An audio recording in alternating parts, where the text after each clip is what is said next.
Just you need to understand Hezbollah and Hamas and these little movements are so weaker than Israel as a state. They don't have the capacity to confront it because they are incapable of stopping it, period. Joseph Aoun failed at being able to de-weaponize Hezbollah. I want to be clear here for the record that the United States wanted a civil war in Lebanon. Hezbollah succeeded in one thing, that basically it blocked the ability of Israel to invade Lebanon. If the Americans want Hezbollah to continue being armed, they have no problem basically allowing Iran to resupply Hezbollah. Sheikh, when did Muslims stop thinking and just start reacting, right? Every headline tells us who to love, who to hate, and even what to fear. When we gave up our minds, we gave up our powers.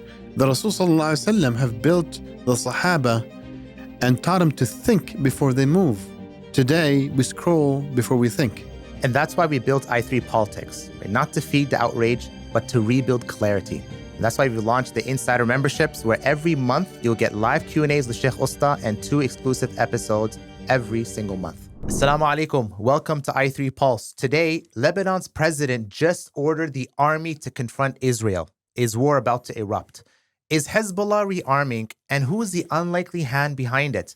And will the new Middle East bring peace or serve as a blueprint for domination? Today on i3 Pulse. Assalamu Sheikh, how you doing?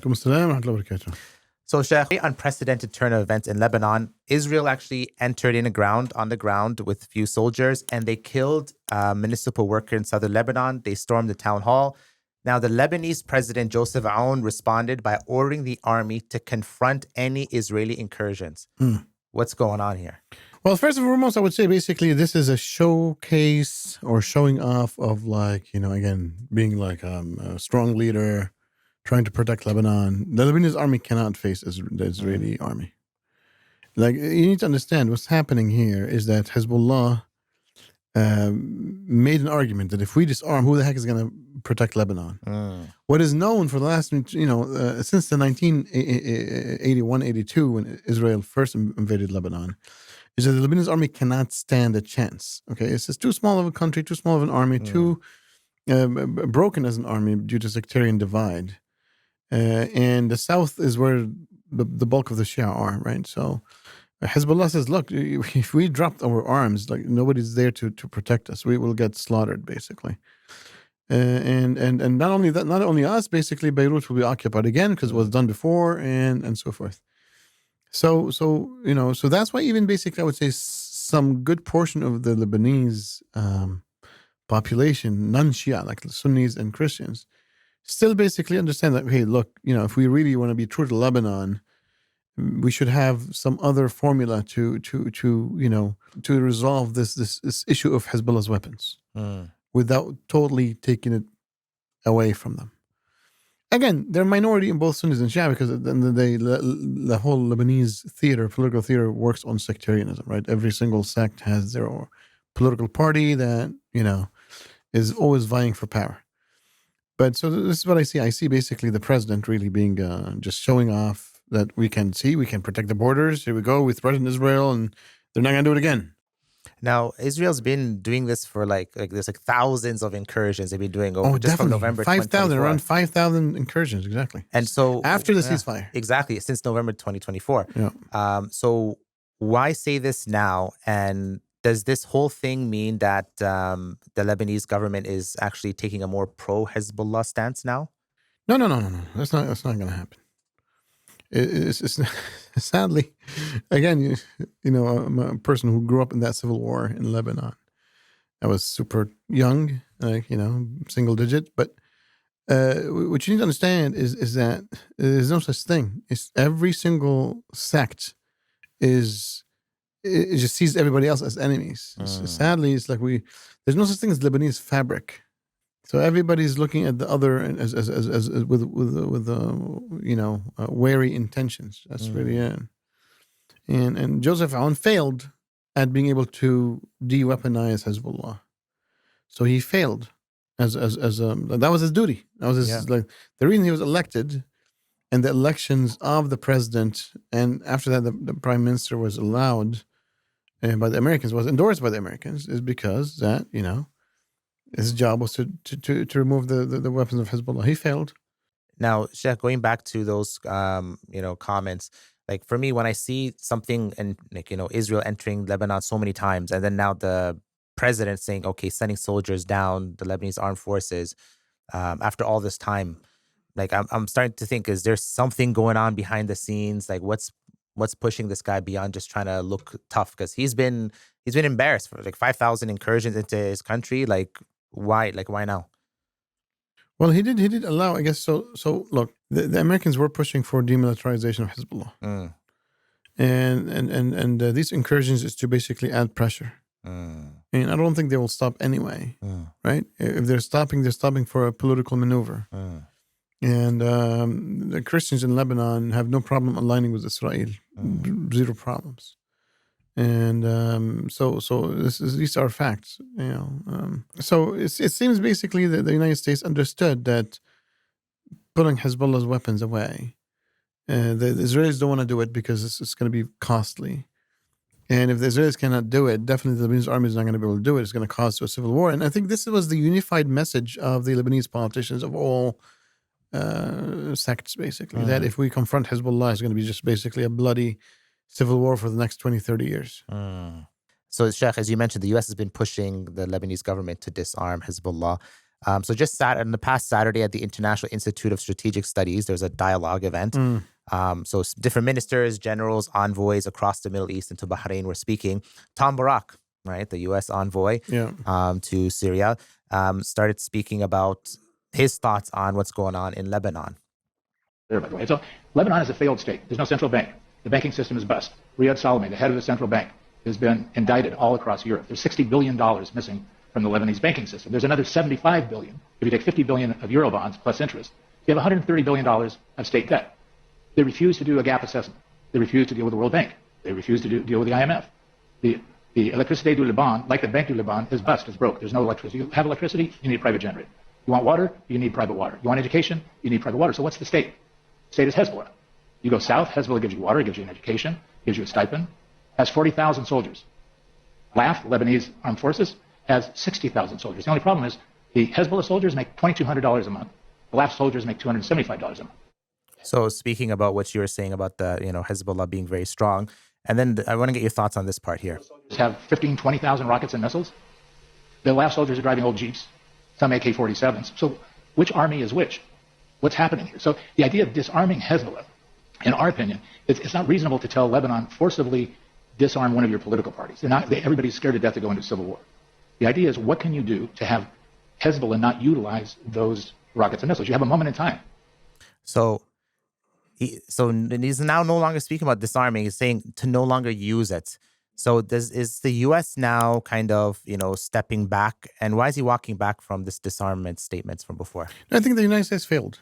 The United States literally failed at pushing the Lebanese into civil war. And I want to be clear here, basically. I want to be clear here for the record that the United States wanted a civil war in Lebanon. And I'm happy, basically, that, some of these politicians in Lebanon didn't fall for this, even though some of them were stupid enough to try and to push. People should have understood from the beginning that what they're requesting is civil war. It doesn't take a genius to understand that within that country's, political architecture, right? So, and now he's backing off. I think they backed off basically from asking them because they're like, it seemed they were unified that, look, this is you're calling, like you're literally calling us to die. So that's a good thing. That's from one perspective is a good thing. So Sheikh, you mentioned here that Hezbollah, like that, there's kind of like the U.S. was not able to get them to go into a civil war. Now, there's been some intelligence and some statements circulating about Hezbollah and Lebanon specifically, where Netanyahu actually mentioned in a recent cabinet meeting that Hezbollah is constantly taking hits, but it's also trying to rearm and recuperate. So Netanyahu claims Hezbollah is rearming, rebuilding stockpiles despite the November 2024 ceasefire. We also see the Wall Street Journal stated that some weapons are arriving via Syrian routes and even seaports. So my question to you, Sheikh, is with Iran that's been weakened, right, from recent, the 12-day war and everything, first of all, is this true? And if so, who is refueling this resurgence and resupplying of Hezbollah? No, there's only one supplier for Hezbollah. No, there's no two suppliers, right? It's Iran. Now, the question is basically, how are they getting these supplies. There's only one way usually, which is, Iraq, Syria. And I wouldn't be surprised. I mean, like right now, after the war is over between Israel and Hezbollah, Israel is going to continue to basically play the intelligence games and to do lots of surveillance and lots of, intelligence operations and infiltration of Hezbollah as a movement, both at the civilian and the military levels. And maybe even basically create another, let's say, device explosions or prepare ones for the future. So that's one. And Hezbollah at the same time, they're going to try to recuperate. It's like doesn't take this is definitely if the news is true that they're trying to do so, I wouldn't be surprised. Now, where does Syria come in, right? Because the kind of conventional wisdom is that Ahmed Shara Jolani is like they're not fans of Hezbollah, they're enemies with Hezbollah. So why would he allow certain things to go into Lebanon? The only thing that explains it is basically, it's a card. Don't forget, like politics at the end of the day is a bunch of cards, right? So Hezbollah now is a Syrian card. That they can play against Israel, even indirectly. It's like, we have nothing to do with them. We don't like the Shia anyway. They slaughtered us, so we're anti-Hezbollah. But they can turn easily a blind eye to Iran, supplying Hezbollah through Syrian territories and saying, well, we didn't see anything, right? And definitely the Israelis know that, and that could be part of the negotiation between the Israelis and the Syrian regime, basically. Okay. So now with this possibility, do you see that this is something that the U.S. is aligned on? And if the U.S. is aligned on this, is this for what goal, what aim, right? Because it seemed like so far they were enabling Israel to do a lot of things. Now, are they trying to contain them back? What's the strategy here?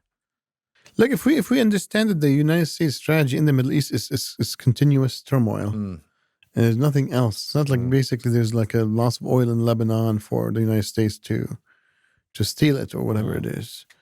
And same thing with Syria. Syria is not super oil rich, but it's a strategic geolocation. So they have their, we've already said a million times, Jolani or Ahmed Shara, he's going to be meeting Trump again. Yeah, next week. Again, these one-on-one meetings shows a lot that, there's a great relationship between them. That's the only time that's ever happened, right? Between a Syrian leader of the Syrian nation to meet one-on-one with the United States president. Yeah. Well, not forever, but, long time ago. It's been a long time. Anyway, the point is that the Americans basically definitely will, if the Americans want Hezbollah to continue being armed for now and be able to be that barrier for Israel so it doesn't intrude into Lebanon, they have no problem basically allowing Iran to resupply Hezbollah. And that's why that might also explain the change of stance. You know what I'm saying? And it's very important to understand that the United States was part and parcel on, part of allowing Hezbollah to be created in the first place by the Iranians. Yep. And to be supplied and strengthened. Yep. Otherwise, Israel could have been in Lebanon a long time ago. Now, there was an interesting statement by Mike Huckabee, who is the U.S. ambassador to Israel. Yeah. He mentioned that the two next countries that we're going to see jumping on board with the Abraham Accords and building good relationships with Israel is going to be Syria and Lebanon. Does that tie into what you're saying, that in exchange for the U.S. keeping Lebanon safe, Lebanon needs to now normalize and move on? It's going to be hard. To be honest, it's going to be hard. Like, I mean, the Hezbollah, it rallies its popular base on resistance against the Israeli entity. Yeah.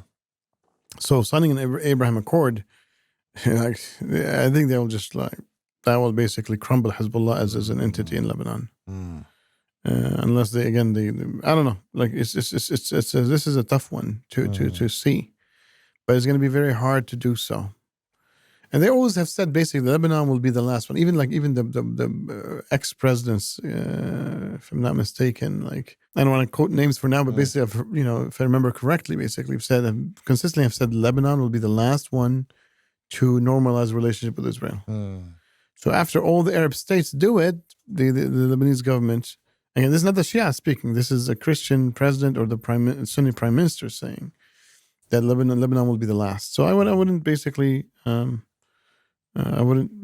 see it coming soon right now. Saudi Arabia has to go first. And then the rest of the Arab world too, I guess, under its leadership from that perspective, and then Lebanon goes last. This is what the Lebanese people have heard for a long time now.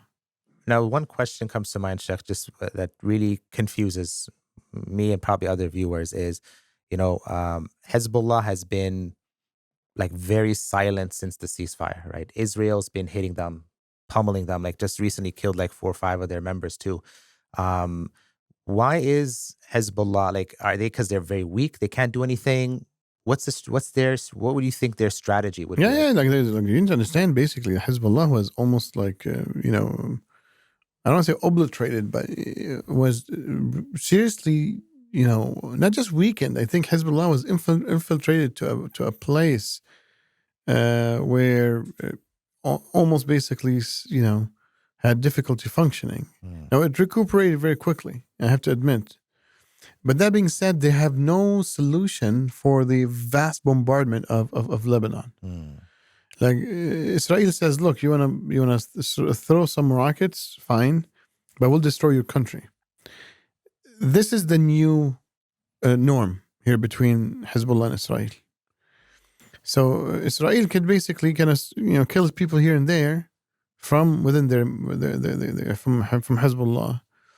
And Hezbollah, basically, the constant benefit analysis does not push them to to launch a war against Israel. But at the end of the day, basically, everything has limits. I think if they kill lots of people and Hezbollah almost gets to a place where it feels it's crumbling socially, financially, militarily, politically, it might say, look, we only have one way forward, which is to fight back.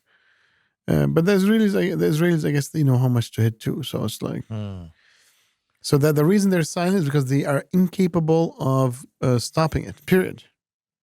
Now, you hinted at the Israelis, right? That they're keeping it kind of, they're breaking it, but they're not doing what they were doing before the ceasefire, right?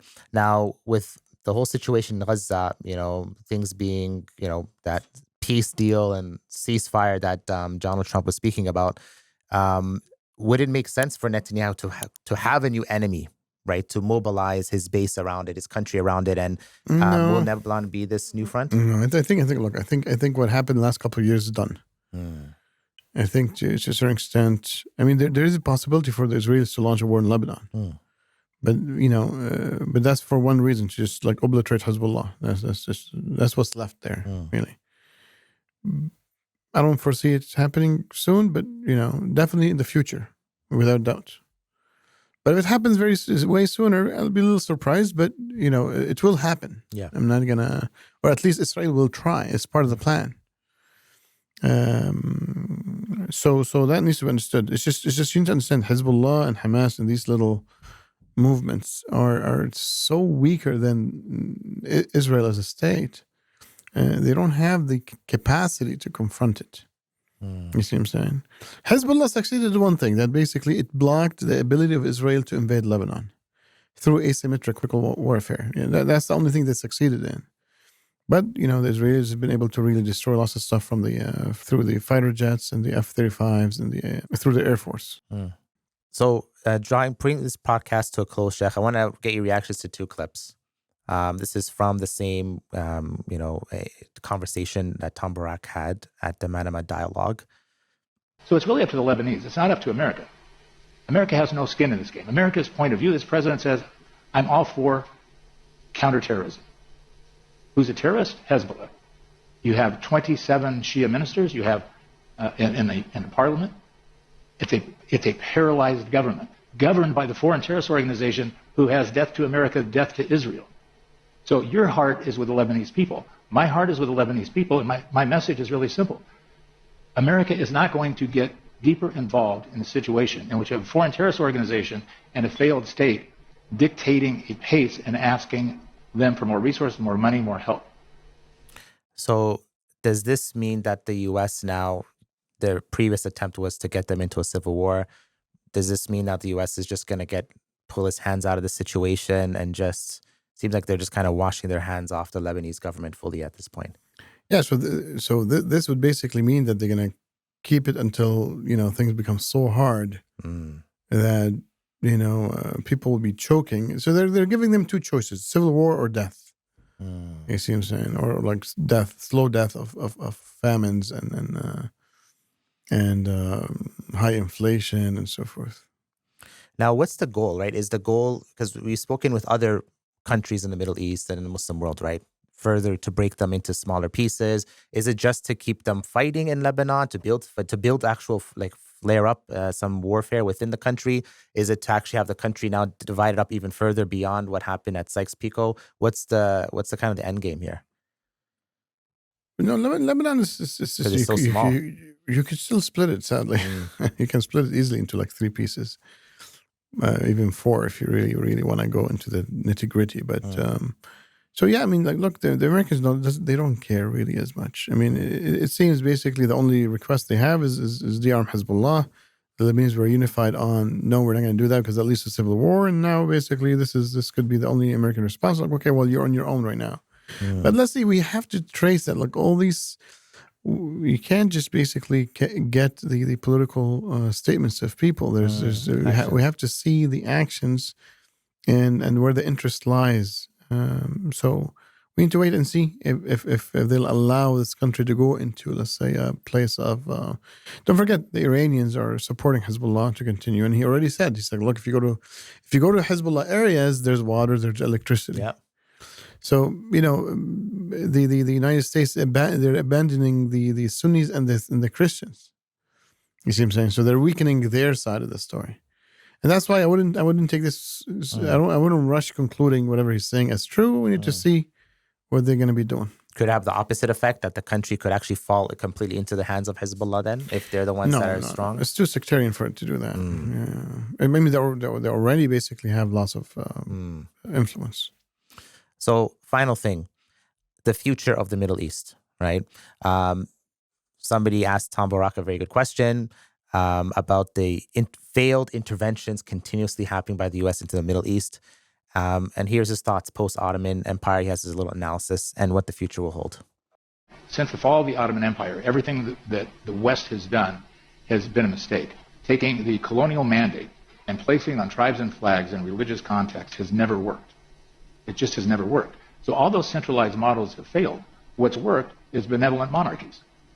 They have worked. So look around our region, look around our zip code, and those have worked. Why? Alignment of religious interests, alignment of political interests, a benevolent and understanding government that doesn't need to be corrupt because it's allocating resources. Many of these are the fossil fuel beneficiaries. So benevolent monarchies is the future. So are we doomed, right, to decades under these benevolent monarchies or dictators? Or is this the inevitable This is reality just a joke. This is literally jokes, man. This is jokes. Like, what is he talking about? Who's going to be a monarchy? Again, like sometimes these politicians, they just spew gibberish. They just need to answer some journalists, and they're like, the ego pops up there and stuff like that. Yeah, monarchy. Where are you going to bring them? Like, you're going to parachute them to Lebanon and Syria and so forth. But yeah, I mean, like, what's true about his statement is that basically the United States and the West are fine with dictators. Okay, he just wanted to sugarcoat what that means. He's like, I love tyrants, but he just said it in a nice way. Benevolent monarchies. No, Tom Barrack, you just need to speak your mind, man. Like, you're American. I thought you guys are pretty tough people. Don't just basically sugarcoat things. Just come say it as it is, right? You love tyrants, and that's what you love to install in the region. The American interests align with tyrants in the whole third world or the whole global south. They love tyrants in Latin America. They love tyrants in Africa. They love tyrants in the Middle East. They love tyrants in Southeast Asia. It serves their interests very well. Yes, I get it. We get it, Tom Barrack. All right, Sheikh. Jazakallah khairan. It was a good message at the end to Tom Barrack, and for the analysis, right? There's a lot of things people are saying, and it's just important for us to be able to sift through it and understand it with the correct lens from a political understanding. So everybody, make sure you like, you share, you comment, you subscribe, And stay tuned for the next episodes of i3 Pulse, because there's a lot happening in the upcoming week or two. We have a lot to be sharing with you guys. Assalamu alaikum wa rahmatullahi wa barakatuh.